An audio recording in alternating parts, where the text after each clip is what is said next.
So this week's topic, we're gonna talk about serial killers. Have we talked about serial killers at all in the past episodes? I don't think we have. I don't think we haven't done a lot of killer episodes, just the Alec Murdaugh case. But this one in particular, there's two shows that recently came out. I know on Netflix, right? On Netflix, yes. One is a movie that was produced by Anna Kendrick, Woman of the Hour, and then another one that the three of us have talked about is the Zodiac docuseries. The Case of the Century. I prefer docuseries over the what's the word? Yeah, reenactment of something that happened, because to me that's kind of boring. The Zodiac movie versus the documentary. That's what you're referring to, right? Well, even just a Woman of the Hour too, because I've never heard of Rodney Alcala. Did I say that name? Alcala. Oh God, Rodney Alcala. Kinda. No. What's the name? Alcala. He's actually from Texas. Are you sure it's Alcala? Yes, Alcala. Alcala. Okay. Anyways. He's from Texas. Yes. There's a lot of. I feel like there's a lot of serial killers from Texas. Name one. Chainsaw Massacre. That's a real person? That's a movie. It's based off of a true story, is it not? Really? I'm pretty sure it is. Texas Chainsaw Massacre. It was a real thing. Right? Fact check. I think I've heard of it, but pretty sure I don't think that's a serial killer. Is it not? I don't know. I thought it was. I mean, I'm sure there's more serial killers just by population size. Because Texas is large. I'm sure there's more murderers out in Texas compared to other states. All right. So, serial killers from Texas. Dean Curl. Never heard of him. A.K.A. the Candyman. Henry Lee Lucas. Angel Resendez, the railroad killer. I think that's the one that killed in the Galveston area. I think so, right? No, I know what you're talking about. There's a field murderer from that 45, stretch. right? 45, yeah. Did you see that documentary too? No. That one's trippy. a really good one. I'm never going to Galveston again. He didn't also kill from. I think he also killed from Sugarland.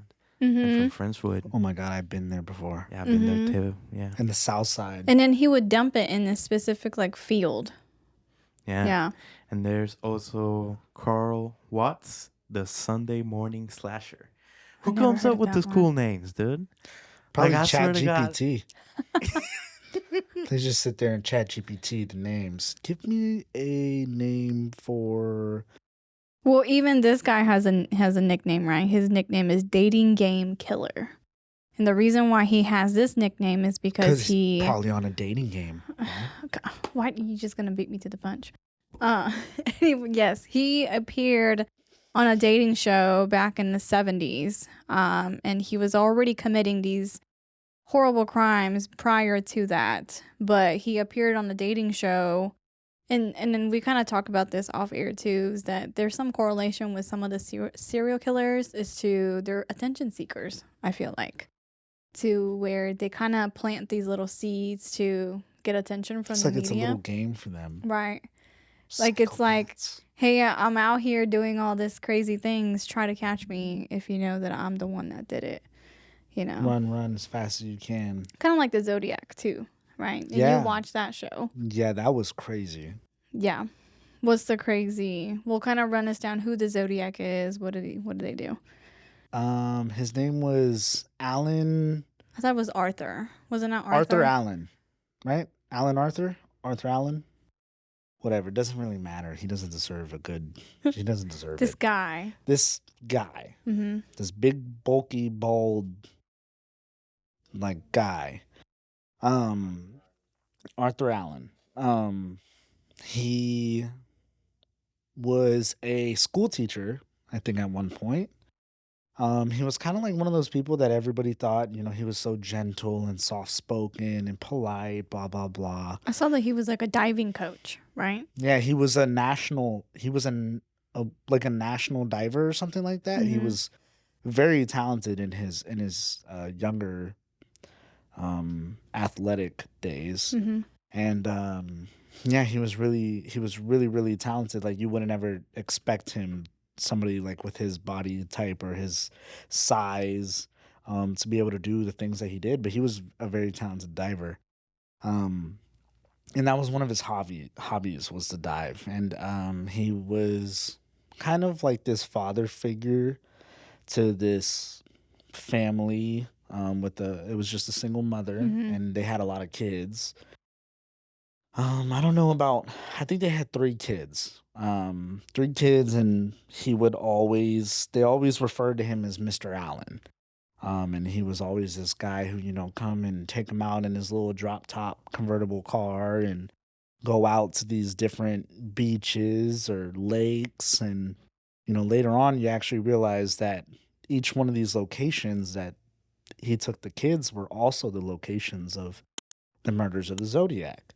So, he. And this is years before, is what you're saying. Before he did the crime that he would take them to the places? Well, there was in the documentary, it actually shows like one time, one summer, it was probably in the span of a couple years. And one of the summers where he took them, one of the kids remember like him coming back into the car kind of like panicked, and he had blood on his hands. And they believe that he just committed, a murder right then and there. And, wiped the hands off. The little girl was like, oh my gosh, there's blood on your hands. Do you need help? Blah, blah, blah. And these are all little girls, and he used to drug them. And he. Because I think that lady even said that she kind of blacked out afterwards, right? Yeah, they can't remember. There's no recollection after that.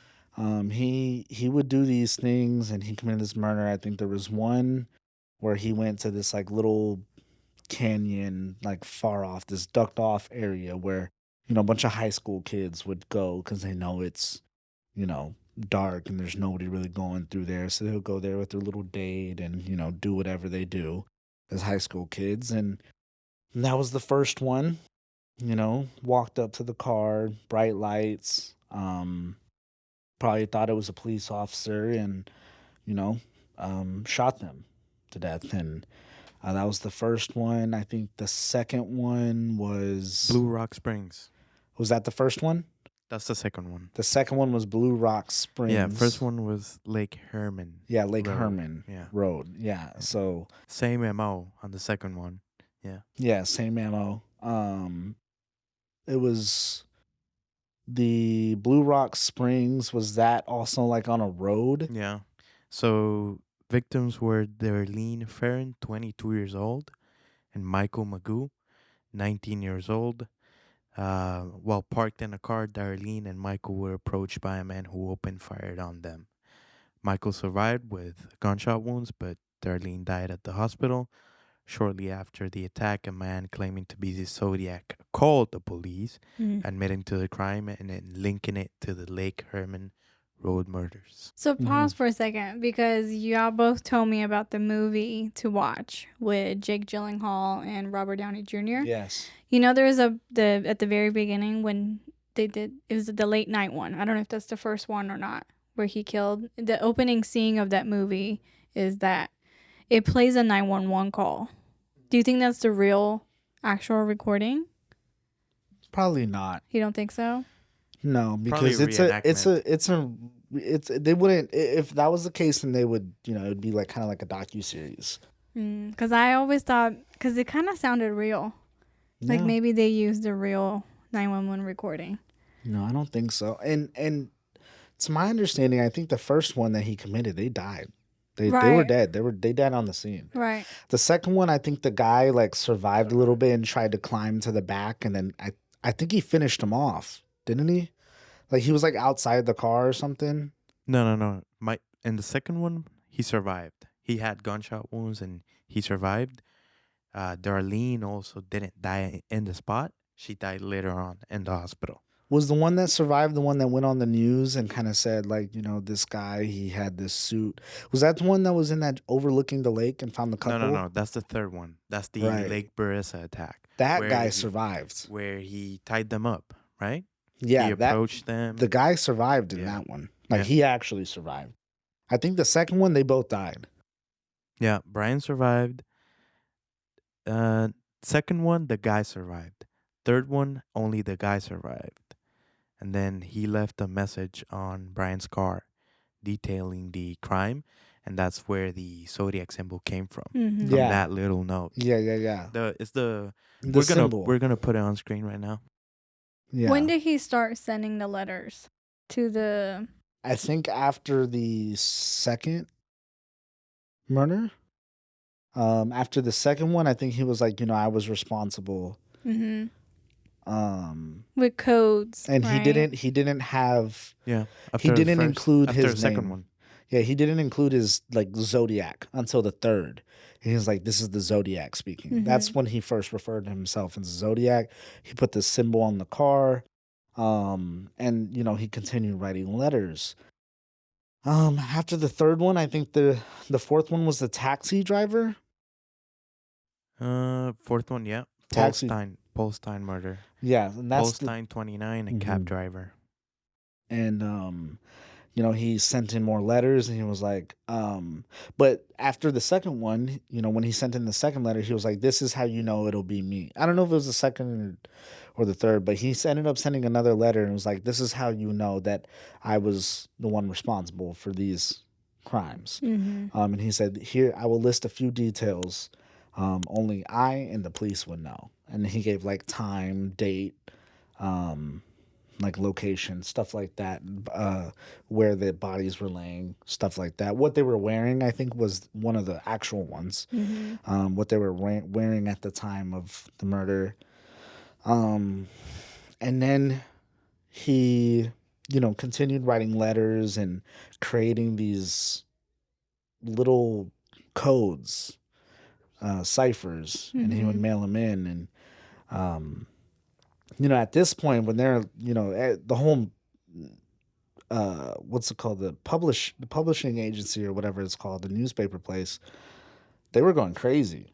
They were going crazy. They're like, "This is insane." Which this I is the thought that Zodiac. was an interesting point for just the difference of generations of how like there's so many people working for these like news reporters. Mhm. I mean, their phone was like ringing off the hook. Yeah, and, everywhere was like, if you have any information, everybody's sending right. in. And they're bunch of stuff. cartoonists. Like I'm sure there's not a profession that's Mhm. called cartoonist anymore because their whole job was to make cartoons and post it in publications of what the crimes are happening in this, that, and the third. So that was kind of the difference of time, like how we communicate throughout the Mhm. world. Because now, as soon as you post something on the internet, everybody knows. But Yeah. there was a delay, right, back then to where it takes time for printing and then putting it out there, and you have to do it extra fast to make sure it gets out there But as soon the as interviews, possible. they had like interviews and they had live, like, the police would talk about what happened and what they're working on with the case. And at this time, there's no, suspects, and they're still figuring it out. And, he was writing letters and letters and letters, after these certain things. And it actually said in the documentary, like, they asked, well, on the way to the crime scene of the taxi driver, they asked, like, They stopped him. They ran into him. they ran into him. Right. And they stopped him. They're like, "Hey, do you know anything? Did you see anything? Do you know what happened?" He was like, "No, I think somebody went that way." Yeah. And they're like, "Okay, thanks for the information." And they missed him. Mm-hmm. And he continued to write letters, and he would continue. He was a pretty big figure in these kids' life. He would take them, summers they would take trips and do things like that. And there was at one point that, like, I think they actually spent the night. Like, "What do you say? You'll, come with me for the weekend." That was the first time that I guess the girl and the two boys slept or something. He would drug them, and there was an incident that I think the little girl remembered that there was some weird time where he did something with in the car, some shifter or something like that. He, I don't know. I want to say, I don't want to misspeak, but I'm pretty sure he did some type of like, you know, SA, like sexual assault type of Yeah. thing.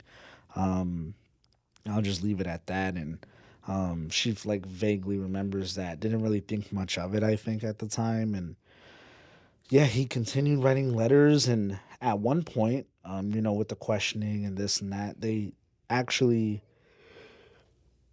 they booked him, but not for the murders. It was for an actual like child right. abuse case type of thing. And he went to the same penitentiary as the father of the kids were at. And during that time that he was at the penitentiary, the letter stopped. Yeah, there's no killing.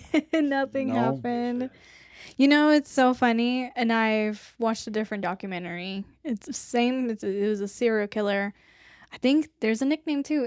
You're right. I think serial killers have nicknames. The Night Stalker, I think. It was in California also. And they got really mad at the attorney general. Don't quote me.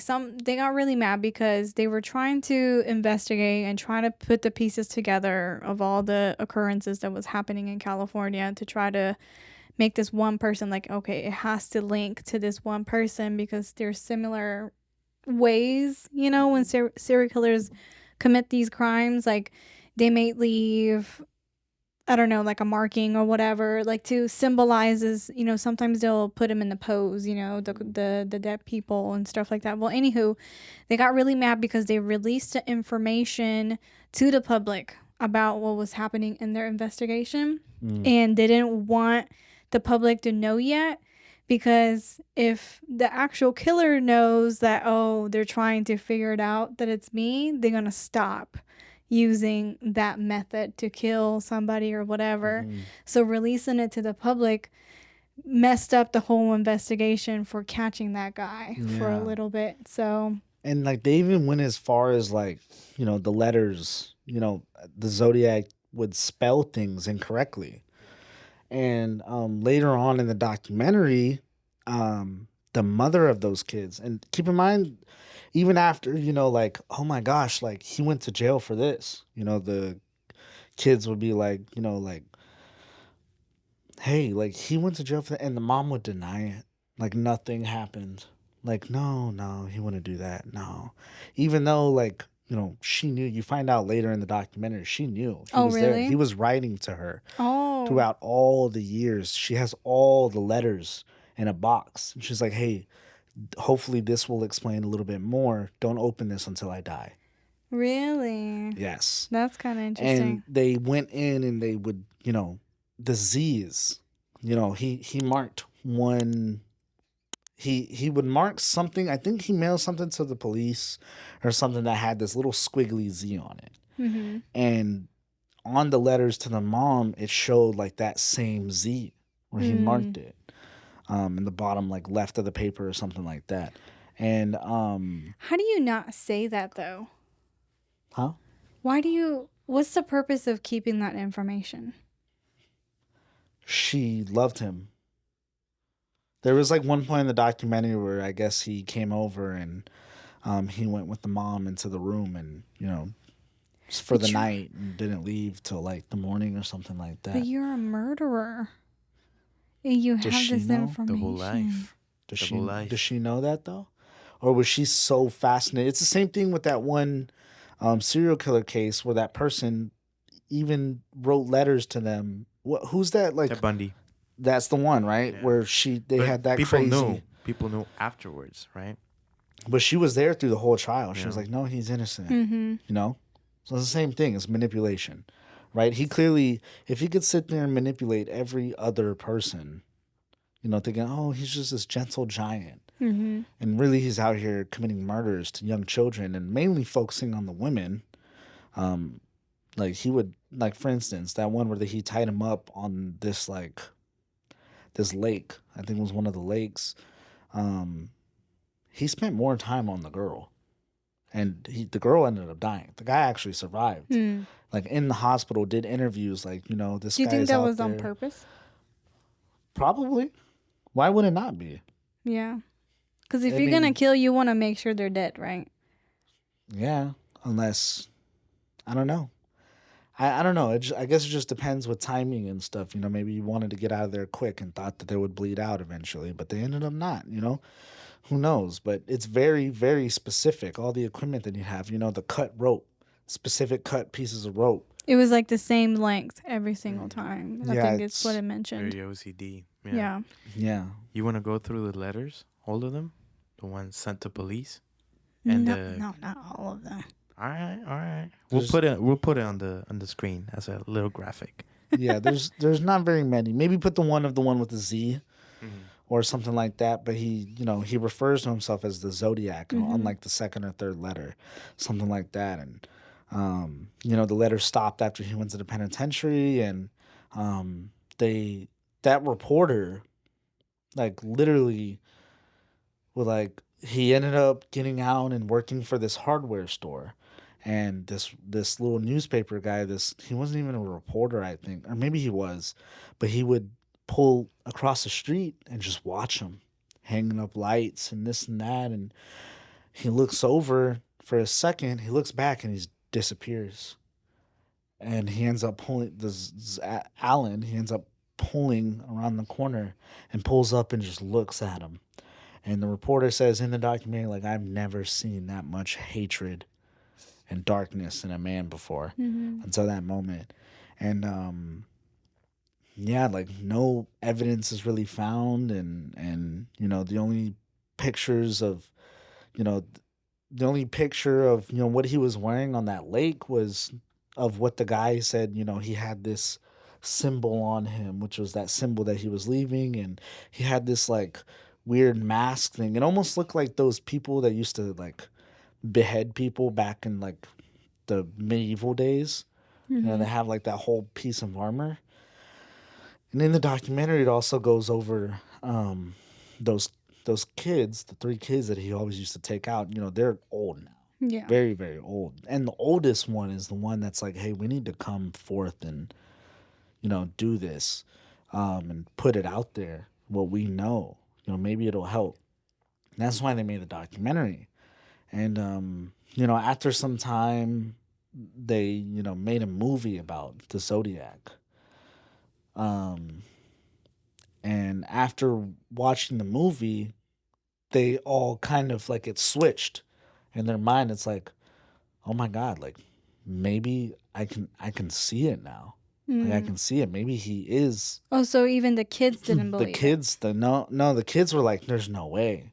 Oh, okay. They heard, I think one of the kids, the girl heard about him going to jail for that specific reason. Yeah. And she was like freaked out. But He was sentenced for like really short amount of time. Like he did not the get mom time didn't at want to all. believe it though. Yeah. And it even goes into the kids saying, now that I think about it, everywhere the murders has been, we have visited with him before, specifically. I bet you it's like that internal. How do I describe it? Like it kind of tickles him, like that excites him, the arousal, right? Yeah, Where one, he was probably scoping it out, but then also like knowing that, oh yeah, somebody close to me have been to the same place where I did this horrible thing. I'm pretty sure it was that he gets arousal, something from it, right? Yeah. Which a lot of them do. Serial killers, they have that sexual arousal that comes with doing these crimes. Yeah. Now, I wouldn't say all of them, but there has been quite a bit of them.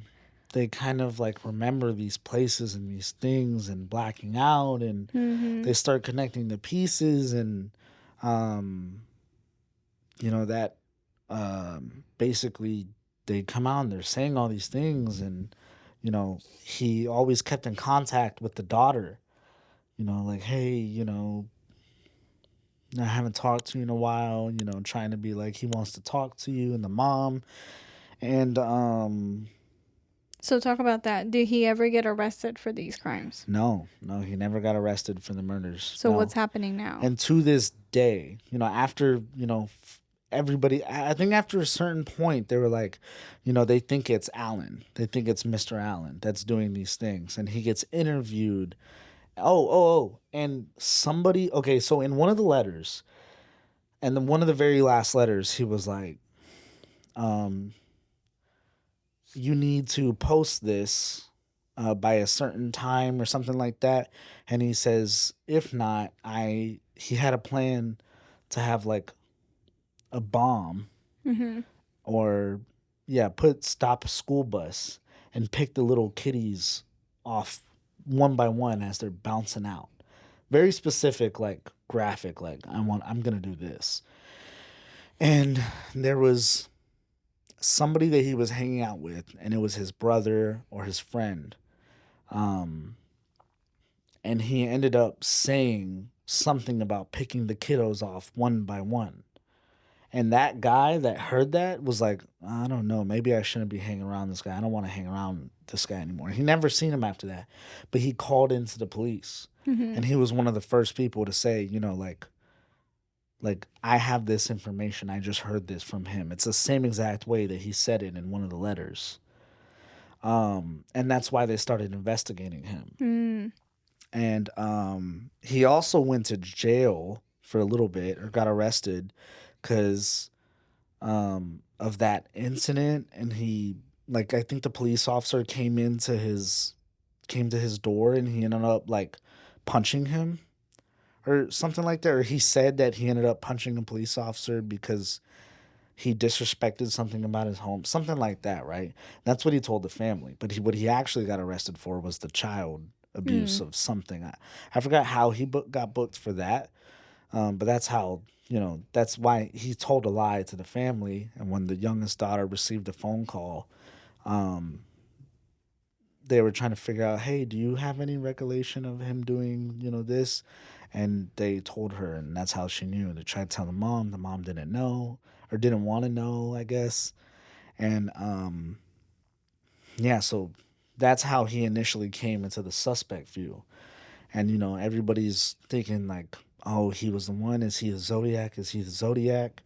And, denial after denial. When it comes to the media, denial.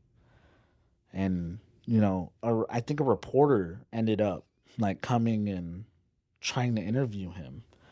And he was like, she was like, can I interview you, blah, blah, blah. And he was like, you can, just you, not the camera. Like, he can't come in. And he used to live like in this basement and rent out the top floor. And he, this is by the time he was older, a lot older. And he had this interview. He said, yes, but you had to blur my face out. And like a couple years later, months later or something, they ended up airing it, but without the blurred face. And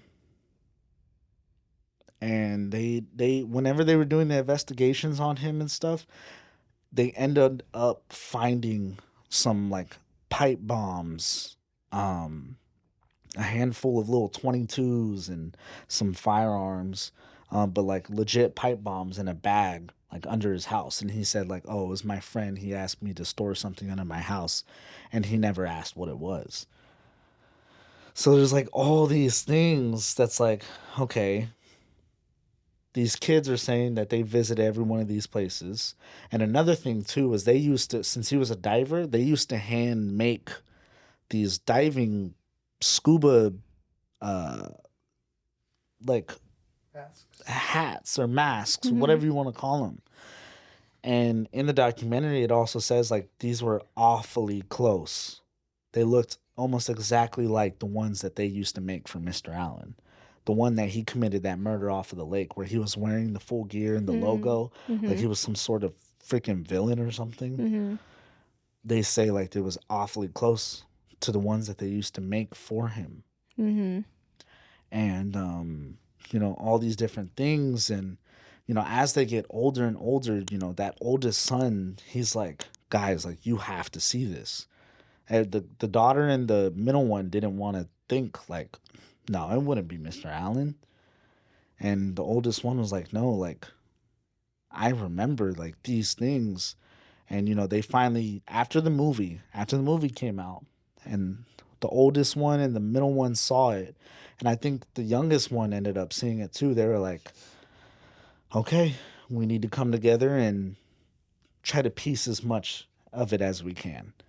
And, yeah, so they ended up like piecing a lot of things together. Like, okay, these are the same places we visited. There was that one time where he came in with blood on his hands. He said, "I'll be back. Don't leave the car." Um, and that's where he had blood on his hands and stuff. And the youngest daughter remembers that. Um, and they start piecing it together, and they start thinking that it's him. And like he's like real old at this point. He's on medication. He's on dialysis, right? He's getting dialysis like 3 times a week. Around what year is this now? So this is all what we're talking about right now. This all happened mid to late 60s. When was the murders? I think it was within like a 3-4 year period. It was in the 60s going on really close to the 70s. And then it stopped for a few years. Right. While he was in jail. Right. So then what's happening right now is what's piecing it together. But then also DNA is now available, forensics. Yeah. So the new form of investigation, the DNA database, was created in 1986. So I kind of did some researching on it too, to where what's the correlation of all these cold cases that happened prior, and what did it look like before the fingerprint thing happened and DNA testing DNA to match the blood samples, because even with this guy didn't have any evidence, forensic science evidence that points it to him, right? That's why he was never arrested. And back in the day, no, not necessarily. Right, because they couldn't connect him to Right. do something. He was just a suspect, I guess. Right. And they couldn't really match the blood samples and things like that. Right. So that's why it's prominent now. And they would take, the things when they went into his house, they would take them and never get him back. And when he did that news article, what's it called? Interview, he was like, the lady was like, how does that make you feel? And he was like, it makes me upset. They tell me all these things and they go through my items and they tell me I'll get them back, and I've never gotten them back. I just want my stuff back. Yeah. And at this point he's pretty old. It's still like eerie and creepy. Where do you think he stopped? He got too old. They caught on. Do you think he thought that if they kept going that they would get him for probably real? But he denied it till the very end. Right. Very death. And they, towards the end of his days, he tried to reach out to those kids. He was like, yeah, Mr. Allen, he wants to talk to you. The mom would be like, he wants to talk to you. And there was a phone call that happened. Okay. When that daughter was older, right? When she had her own kids, she got older. She had her own kids. She had a husband. And Mr. Allen never really liked the husband. He always had this like weird demeanor. She says that in the documentary too. And she used to go boating with Mr. Allen like almost every weekend, like all the time. And there was one time where it was just her and him. And she sat there and she asked him, she's like, Mr. Allen, like, are you the Zodiac? And he was like, if I told you that, I'd have to kill you too. And they laugh it off. She laughs it off. She's like, ha ha ha. Mr. Allen's so funny. I wouldn't laugh at that. And like later on, it didn't click until like, she thought about it and she was like, what? Like, that's weird. And there was a phone call after Mr. Allen is getting real old. There's a phone call. He talks to the oldest son. And he's like crying. Like he's like, so he's crying and he's just sniffling. You just hear him and you could hear the pain in his voice. And he tells that oldest son, I drugged you guys. I drugged you guys whenever y'all were younger and this and that. Um, and he asked him, like, "Are you the Zodiac?" And he just paused, like dead silent, like scary silent. And he paused, and he just didn't say anything. And um, do you remember? Do you remember that part of the documentary where he like said, "What? Do you remember what else he said?" No, but I think they're so good at manipulating. Yeah, For example, the boating incident. yeah, I think if you're not trying to get caught, that's the response that you have to give, yeah, right? Like, if I told you I have to kill you, like if you would have been like, no, Then that that would have looks been more like more suspicious. suspicious. So Right. they're just so good. Right. I'm trying to see what in the last phone call in the documentary to the oldest son, what he says. Um, he David is the oldest son. Okay, 1992. This is 1992. He called Arthur Lee Allen after his mother, the mom, the one that, turned a blind eye to him, told him it's because Allen's health was declining. And David says that Allen was sobbing on the phone and admitted to being the Zodiac Killer. Allen died on August 26, 1992 at the age of 58. So, they even had like the internet. Like, when the internet started coming out, they even had these people that spent their whole lives dedicating to researching and investigating this thing to help them. And Arthur Lee Allen was the most cited suspect. That's the part that I don't understand. To where, why didn't they? Child molestation was what he got booked for in 1975. Right. Because it was prior. Yeah. Are you done looking, or do you still more? I'm trying to see. Okay, so he does admit that he was the Zodiac on that phone call. According to David, he does admit it right before he dies. And he kind of, like, obviously it's like hearsay, right? It's like a phone call. So it's like, what can you do? It's not recorded. Yes. Yeah. Yes. So he kind of sits there, and like David, he was the one Connie is the youngest daughter. Okay. And you remember whenever I said that he used to take them on trips, and that one where he said that he drugged them, he was taking them to a racetrack in Riverside. And Connie found her brother David in a deep sleep because he was like, she was like about to go on a drive with Alan in the morning. And she was like, well, isn't, he gonna come? And she tries to wake him up, David, and he's in a deep sleep in a motel, and she couldn't wake him up. And she remembers, this is where the weird stuff happens.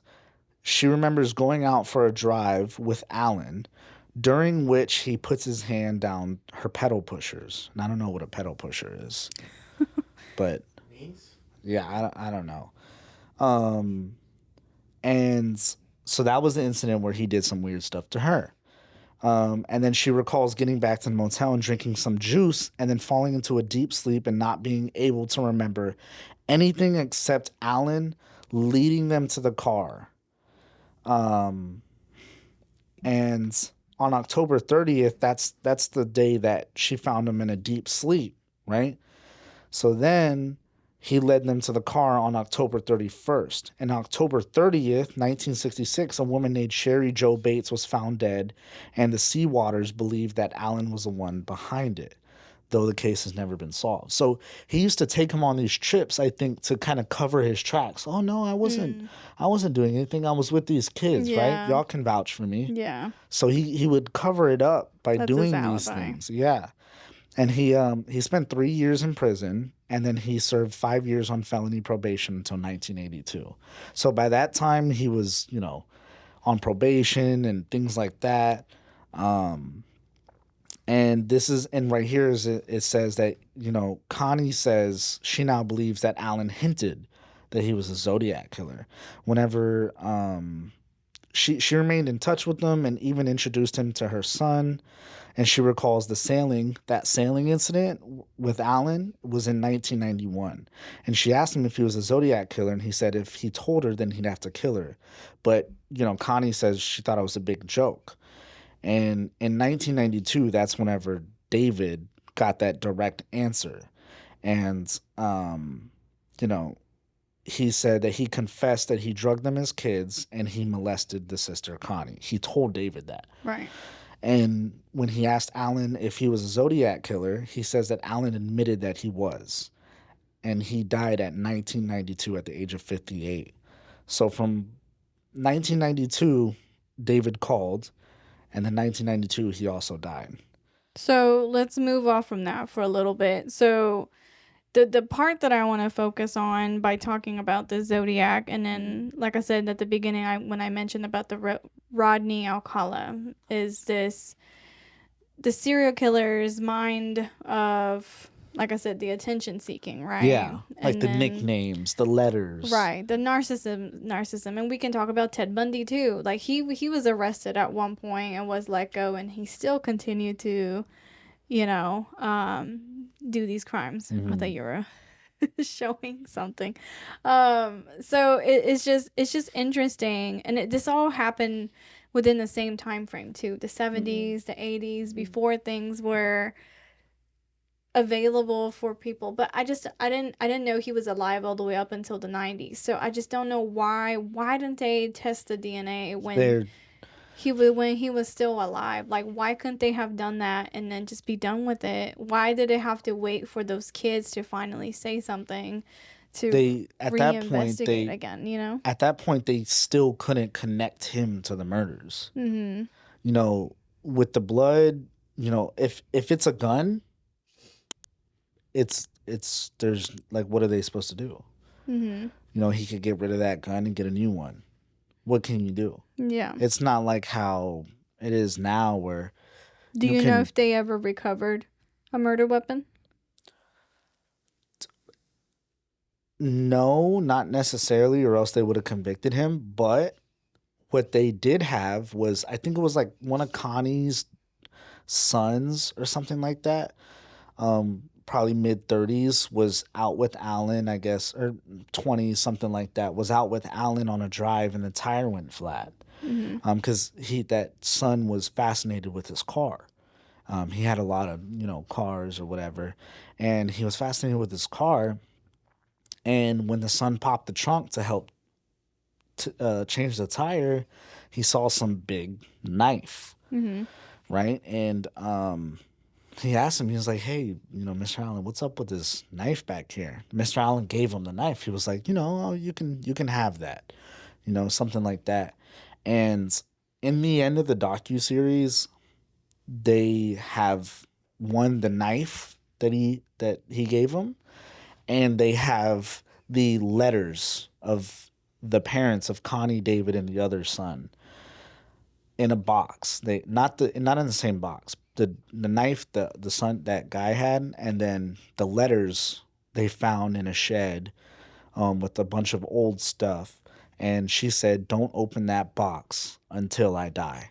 And after they opened the box, that's where they found many, many, many letters that, had like weird stuff still pointing towards him being the Zodiac. As far as the little signature Z, the incorrect spelling of certain letters that the Zodiac would do, even on the mailing letters that he sent to the police. Yeah, the ciphers. And things like, saying, just hinting that he's a Zodiac, little smirky, like little remarks in the letters that would point towards him talking about him murdering or killing or doing these things. And, so they found that. And in the end of the documentary, it goes to them testing the knife.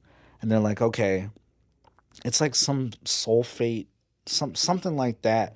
And they take a swab. So in a knife, right, you have like the little handlebar, right? And then you have this little metal piece.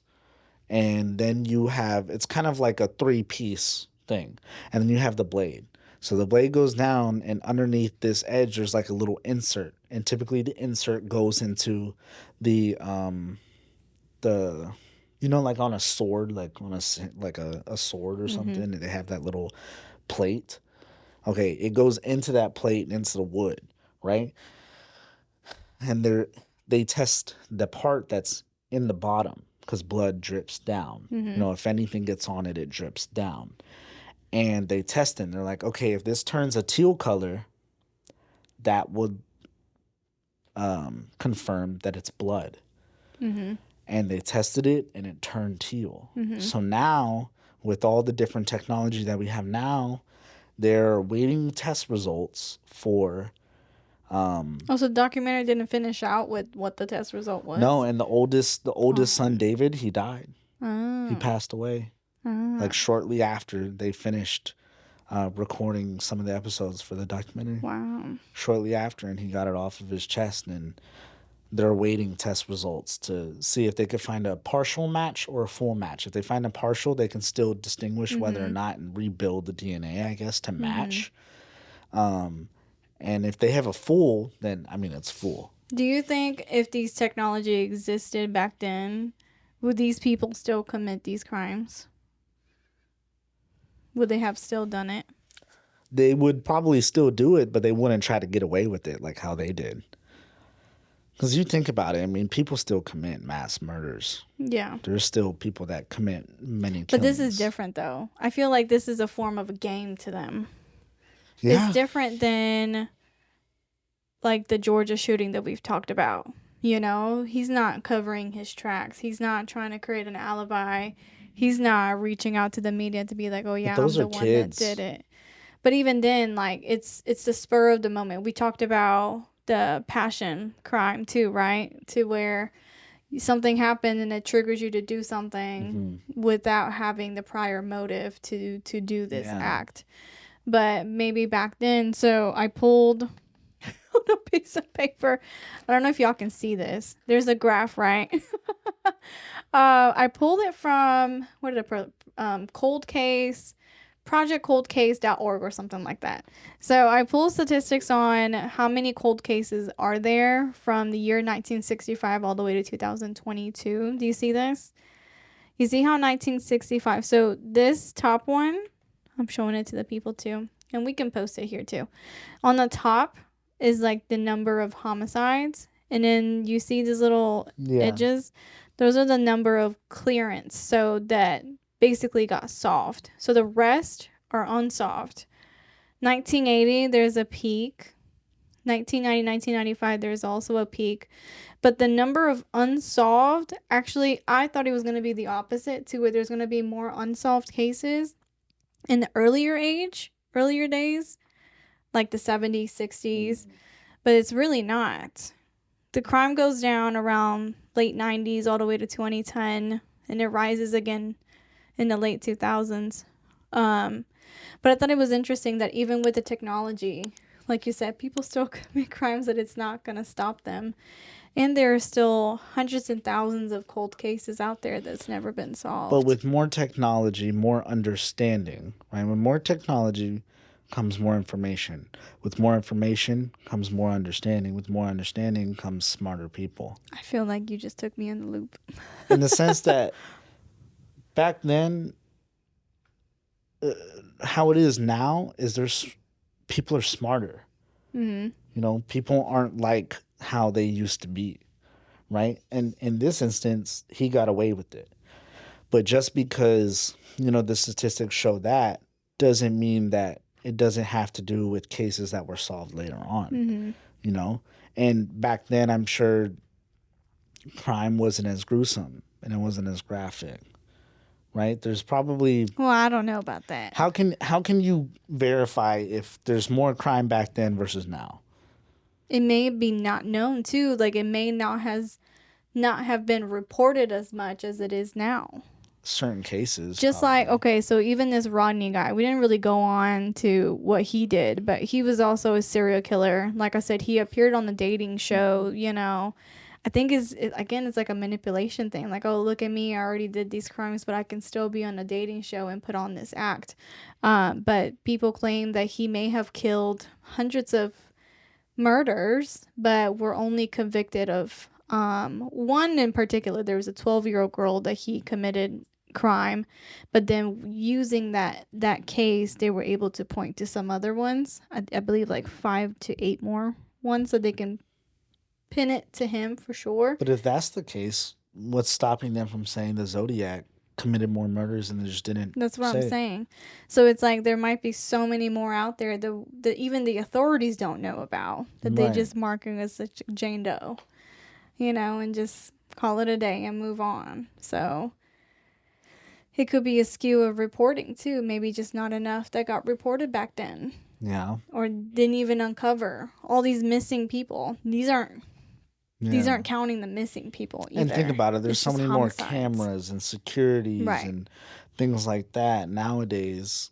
It makes it pretty hard for somebody to not get seen anywhere. Yeah. Versus back then, where they don't really have security cameras like that. They don't really have traffic cams like that. Things like that's just, TV's still in black and white. Yeah. So barely TV. I'm pretty sure there wasn't a TV in every home either. No. Back then. Probably not. Mostly radio. Yeah, and newspaper was still the main source of everything. Right. That's why the Zodiac was like, post this on your front page by tomorrow. Yeah. Or I'm gonna commit, all these other different types of murders. I'm gonna kill 5 more people for each day that you don't. Like he was threatening even the press. It was crazy. Mm-hmm. And he died. Like they found him face down with the letter in his hand to the Navajo press newspaper company, whatever, or Vallejo, I think, not Navajo. Vallejo. Yeah. Look at the Hispanic guy behind the camera. It's wild. Anyways, he can correct me on my pronunciation. That was good. Vallejo. Vallejo. But they even found him with like a last letter, still denying it. Took it to his grave, even though they found the pipe bombs below his house, different weapons. But I feel like the more times you say no, the guiltier you look. Because then, if that's the case, why leave a letter? Just die without saying anything. Say his piece. Well, that's what I'm saying. It could go both ways. That's suspicious. Like why would you deny it so much? Right. Just go really without even saying anything. If you really were innocent, then you don't have to leave with a piece. Like, oh, I didn't do it, guys. Just, just letting you know. Even though it's been a couple decades later. Yeah. That's not me. It's just crazy. FYI. To me, that feels more of just like one last thing to get media attention on him. Yeah. It's not more so probably a piece, but just another one little thing to just post it on TV shows, wherever, to be like, oh, here, look at me again, being talked about again. Even 3-4 decades later, I'm still somehow the hot topic to talk about, So I feel like people like that crave that. Yeah. Or maybe it wasn't him. I think it was him. I think it's him. But if it wasn't him, like imagine like if he got booked and it wasn't him. And he was just this creepy old child molester. Still a dirtbag. He still should have been in jail anyway. Yeah. He shouldn't have gotten. He went to jail. But for a short amount of time. Not long enough. Blame the criminal justice system for that. And it has changed a lot since then. Yeah. Sort of. He could have stayed a little while longer. A while longer. Yeah. The rest of the while. The rest of the while longer. Did he have his own kids? No. It doesn't. No. He was never married. Who would want to marry a guy like that, especially after he's named? He could probably manipulate. Yeah, after he's named the prime suspect of being the Zodiac. Ain't no girl going to no. Why would he need to do that whenever his love is his life is the mother of those 3 kids? Mm-hmm. Love. Did I talk about this on the show of one of the class that I took in college? was about trying to solve a serial case. Did I talk about that already? Go ahead. So it was one of my favorite classes. That class was so fun. So she had a project for a little bit, for a couple of weeks, to where she worked directly with the database. So she had all the records of cases, whatever. So I don't know what exactly she did with database, but anywho, she was a professor, and every day at the start of the class, she would have a picture up on her little projector screen, and then we would have to analyze that crime scene as to what happened.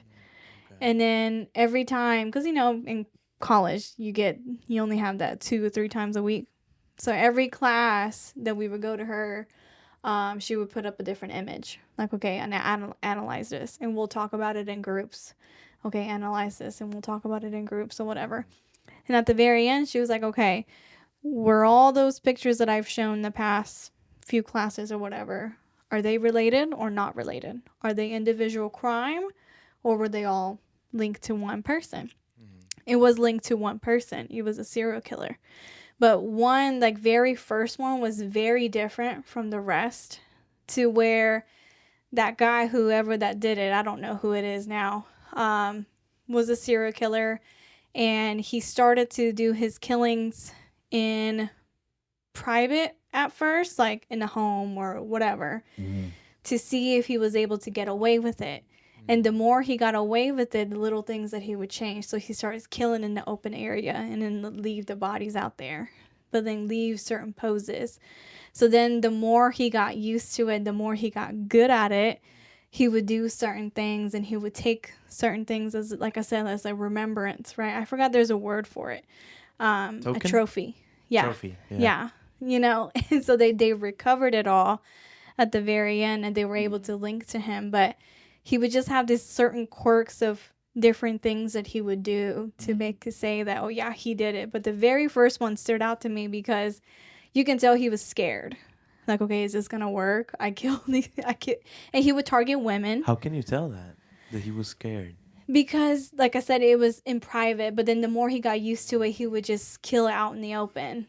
Leave evidence behind on purpose. He got like bolder with right, it. Like, right. Like he would clean it up in the beginning, but then he started not to clean it up, and like do things after the body has, they were already dead, and he would do weird stuff, afterwards. Try to make it to where, like, hey, like, I'm doing this, look at me. Yeah. So it's just crazy how it's a psychological thing. Do y'all think? Yeah. Is it an illness? Oh, yeah. I don't even know if it's an illness. I think you're just born with evil. I think it's nurture. Because I've seen a lot of cases where... God, nature versus nurture. No, but I've seen a lot of cases, like, for example, Jeffrey Dahmer, Ted Bundy, BTK. A lot of these guys have very turbulent childhoods, especially the ones that kill women had a very bad relationship with their mother. And so that's how they developed this need of doing those type of things. What do you think? It probably has to do with that. Maybe but I also just both. I also think that there's a lot of people that have bad relationships with their parents and they don't do that. Yeah. So it's that is true. I just think some people are just evil, bro. People are evil. Yeah. Like, the worst of the worst. And they're evil, and there is no cure for it. And they commit these acts. Yeah, because how do you prevent these? How does this society prevent these from happening? We do stricter better. Laws? Would that prevent it? Is that a deterrence? Like, that's why I asked about the whole forensic thing, right? Now that there's more technology available, is that going to stop killers to stop committing? Better technology, I guess. Do you think that would help it? Yeah, I don't think so. But the statistics, even homicides, it didn't stop. The crime didn't stop. Even after DNA was created, DNA testing was created. Because I really thought it was going to be the opposite. Like, I really thought it was going to be really high in the beginning. And actually, in the late 60s, it's super low. There wasn't that many crimes happening. And it just kept climbing between 70s and 80s. Let's say there was a camera on every single street. Do you think murder would still be able to happen? Yeah, because it is like that now. No, it's not. I mean, it's not in every street, but I'm pretty sure surveillance cameras, like even neighborhoods now, right? Those people get caught most of the time. But that's what I'm saying. In South Korea, it's like that. There's a camera in every street. Check the And crime there's like, in South Korea. I've heard like, You mean North Korea? South Korea. Oh, really? Hmm. Yeah. Cameras in every street, and there's still a lot of killers. Women, men, yeah. But are there killers that don't get caught? No, I mean, I think DNA and advances in technology, it's not going to reduce the amount of killers, but it is going to reduce the amount of killers that Don't get caught. kill and don't get caught. Yeah. Yeah, I think the same thing. Yeah, well, that was a fun episode. Zodiac. If y'all haven't seen it, go watch it on Netflix. It's so I know, good. I have to watch the finish it off. movie too. Yeah, don't be like me. I have a really short attention span. I can't do movies. It's 3-hour movie, just FYI. So if you don't like a long movie, gosh. don't watch it. It's such a good movie though. It's just too elaborate for me. Maybe It's a that's great why. Anyways, thank y'all for tuning in. Don't forget to like, subscribe. Leave a comment below. If who you think did it and why?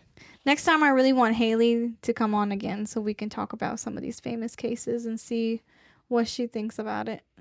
So that will be the next episode. So, okay.